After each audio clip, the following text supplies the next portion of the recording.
Assalamualaikum warahmatullahi wabarakatuh. Salam dan bahagia Bapak Ibu Guru Penggerak. Saya Lia Novia, calon guru penggerak angkatan 10 dari SMP Negeri 2 Randu Dongkal, Kabupaten Pemalang. Di video ini, saya akan menyampaikan koneksi antar materi modul 2.1 pembelajaran berdiferensiasi. Perkenalkan juga dua orang hebat yang selalu membimbing saya dalam proses pendidikan guru penggerak angkatan 10, yaitu Bapak Eko Sumardi sebagai fasilitator, Ibu Lisa Anggraini sebagai pengajar praktik. Dalam modul 2.1 ada dua pertanyaan pemandu.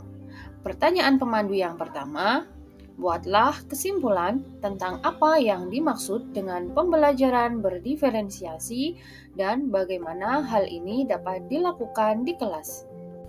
Pertanyaan pemandu yang kedua, jelaskan bagaimana pembelajaran berdiferensiasi dapat memenuhi kebutuhan belajar murid dan membantu mencapai hasil belajar yang optimal.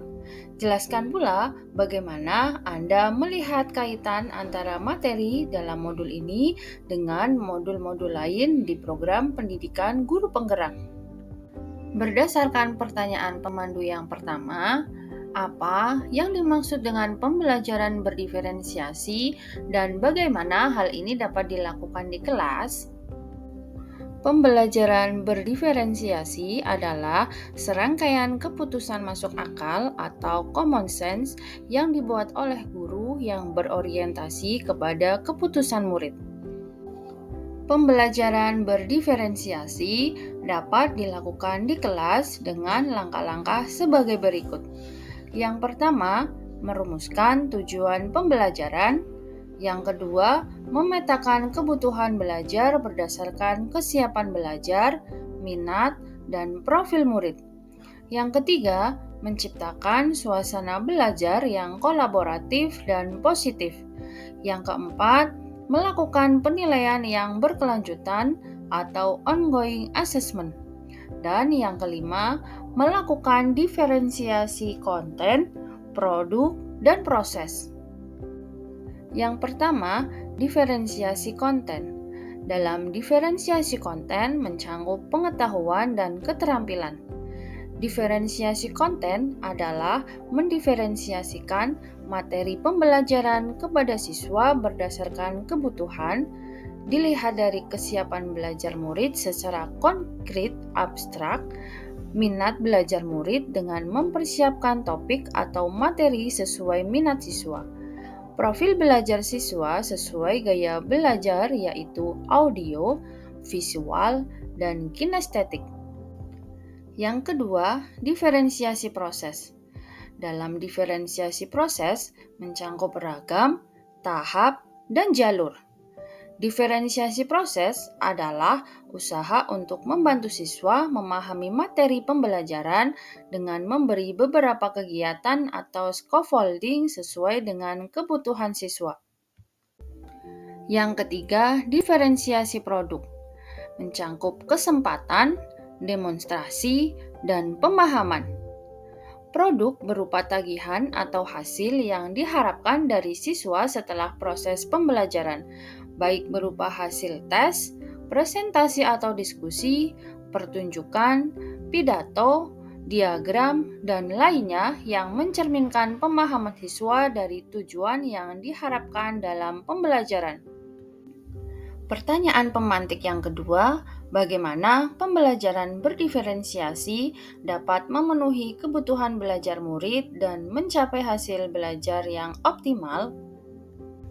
Dalam pembelajaran berdiferensiasi, kita sebagai guru yang pertama harus mampu mengidentifikasi kebutuhan murid.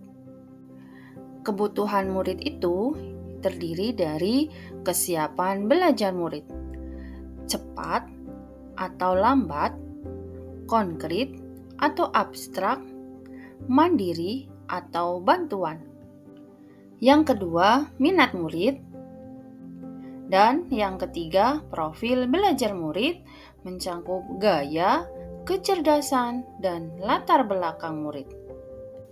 Dalam pembelajaran berdiferensiasi, kesiapan belajar murid atau readiness adalah kapasitas untuk mempelajari materi baru, diibaratkan seperti the equalizer, dari yang bersifat mendasar menuju bersifat transformatif, konkret ke abstrak, sederhana ke kompleks, terstruktur ke terbuka atau open-ended, tergantung ke mandiri, dan lambat menjadi cepat.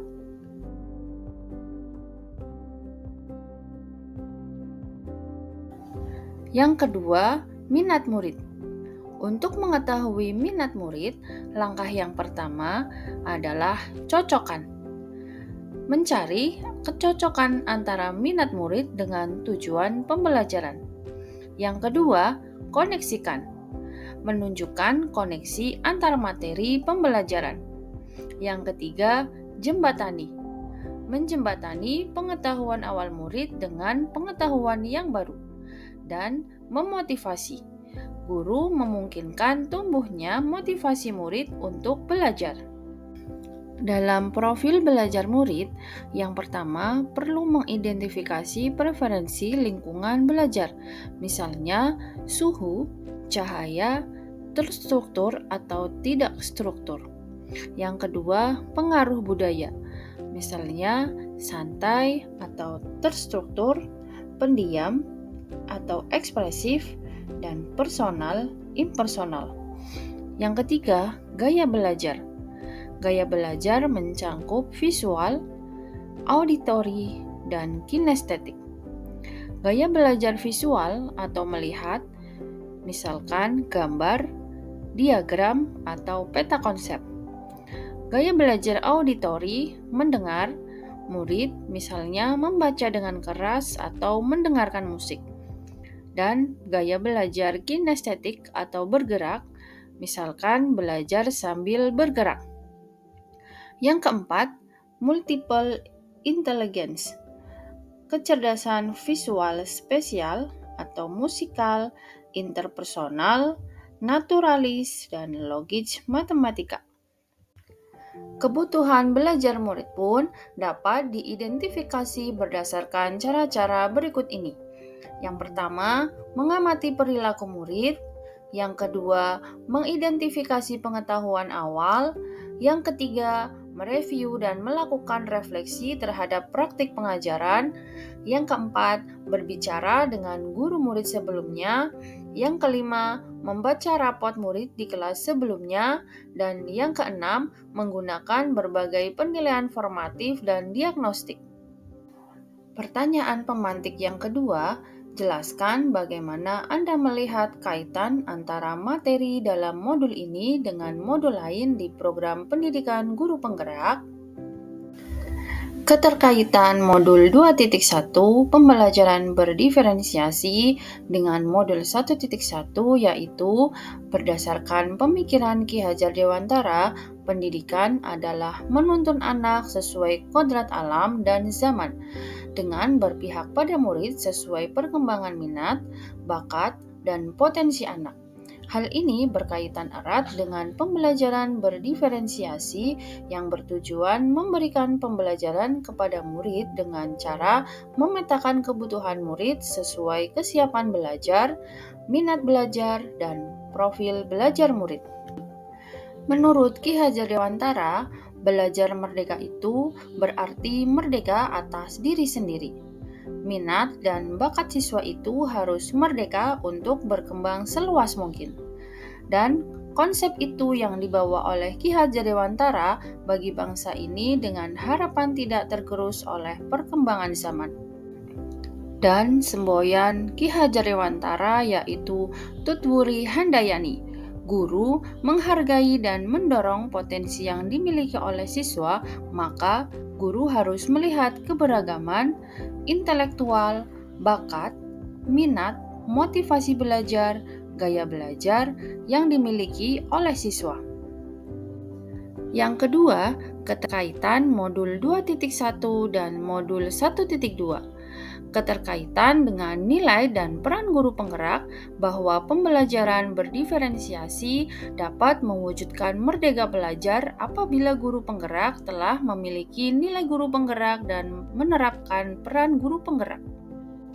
Yang ketiga, keterkaitan modul 2.1 dengan modul 1.3, yaitu keterkaitan dengan visi guru penggerak. Seorang guru penggerak tentunya memiliki visi untuk mewujudkan merdeka belajar yang sesuai profil pelajar Pancasila, dengan melaksanakan pembelajaran yang berpihak pada murid, yang selaras dengan pembelajaran berdiferensiasi, menyesuaikan kebutuhan belajar murid berdasarkan kesiapan belajar, minat belajar, dan profil belajar murid. Untuk menciptakan pembelajaran berdiferensiasi, guru penggerak harus mampu berkolaborasi dan mengidentifikasi kekuatan yang dimiliki oleh sekolah, sehingga mampu mendukung terwujudnya visi dan mendukung perkembangan murid berdasarkan pemetaan kebutuhan murid. Dan yang keempat, keterkaitan modul 2.1 dengan modul 1.4, yaitu keterkaitan dengan budaya positif. Dalam pelaksanaan pembelajaran berdiferensiasi antara guru dan murid, harus ada kesepakatan kelas terlebih dahulu agar proses pembelajaran dapat berjalan dengan baik, sesuai dengan nilai-nilai budaya positif.